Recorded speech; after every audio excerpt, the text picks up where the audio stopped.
ನಮಸ್ಕಾರ ವೀಕ್ಷಕರೇ. ಪ್ರತಿಯೊಂದು ಜೀವನದಲ್ಲಿ ಮಕ್ಕಳು ವಿದ್ಯಾಭ್ಯಾಸದ ಬಗ್ಗೆ ಹೇಳಂಥ ವಿಶೇಷಗಳು. ಯಾಕಂದರೆ ಮಕ್ಕಳು ತುಂಬ ತಾಯಿ ತಂದೆ ಮೊದಲ ಕಾಲದಲ್ಲಿ ಆದರೆ ಒಂದು 5-6 ಜನ ಮಕ್ಕಳಿರ್ತಿದ್ರು. ಇವಾಗ ಒಬ್ಬ ಮಗಳೇ ಒಬ್ಬ ಮಗನೇ. ಆದರೆ ಅವರಿಗೆ ವಿದ್ಯಾಭ್ಯಾಸವನ್ನು ನಮ್ಮ ಕರೆಕ್ಟವಾಗಿ ತಲೆಯಲ್ಲಿ ಬರಬೇಕಾದ್ರೆ ಅದಕ್ಕೆ ಏನು ಕಾರಣಗಳಿದೆ, ಯಾವ ಥರ ನಮ್ಮ ಟೈಮ್ ಇದೆ ಮಗು ಬಗ್ಗೆ ನಾವು ಕರೆಕ್ಟವಾಗಿ ವಿದ್ಯಾಭ್ಯಾಸ ತಿಳ್ಕೊಬೇಕು.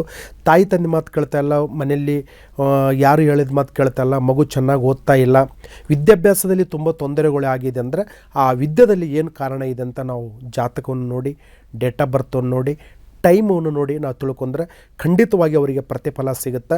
ಅಕಸ್ಮಾತ್ ಅವರಿಗೆ ಜಾತಕದಲ್ಲಿ ದೋಷ ಇದ್ದು ಅವರಿಗೆ ವಿದ್ಯೆ ನೀವು ಅಂಟಲಿಲ್ಲ ಅಂದರೆ ತಾಯಿ ತಂದೆ ಬಡಿಯೋದ್ರಿಂದ ಗುರುಗಳಿಂದ ಬೇಯಿಸ್ಕೊಂಡ್ರಿಂದ ನಿಮಗೆ ಯಾವ ಕೆಲಸ ಆಗೋದಿಲ್ಲ.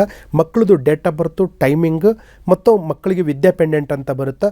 ಆ ವಿದ್ಯಾ ಪೆಂಡೆಂಟ್ ಸರಸ್ವತಿ ದೇವ್ರ ಜಾಗದಲ್ಲಿಟ್ಟು ಪೂಜೆ ಮಾಡಿ ವಿದ್ಯಾ ಪೆಂಡೆಂಟ್ ಮಗನಿಗೆ ಅವನ್ನ ಧರಿಸಿದ ನಿಜ ಇತ್ತಂದರೆ ಮಕ್ಕಳಿಗೆ ವಿದ್ಯಾಭ್ಯಾಸದಲ್ಲಿ ತುಂಬ ಚೆನ್ನಾಗಿರುತ್ತೆ. ಮುಂದೆ ಯಾವುದೇ ಕಂಟಕಗಳು ಬರೋದಿಲ್ಲ. ಈ ವಿದ್ಯೆನೇ ಭಾಗ್ಯ.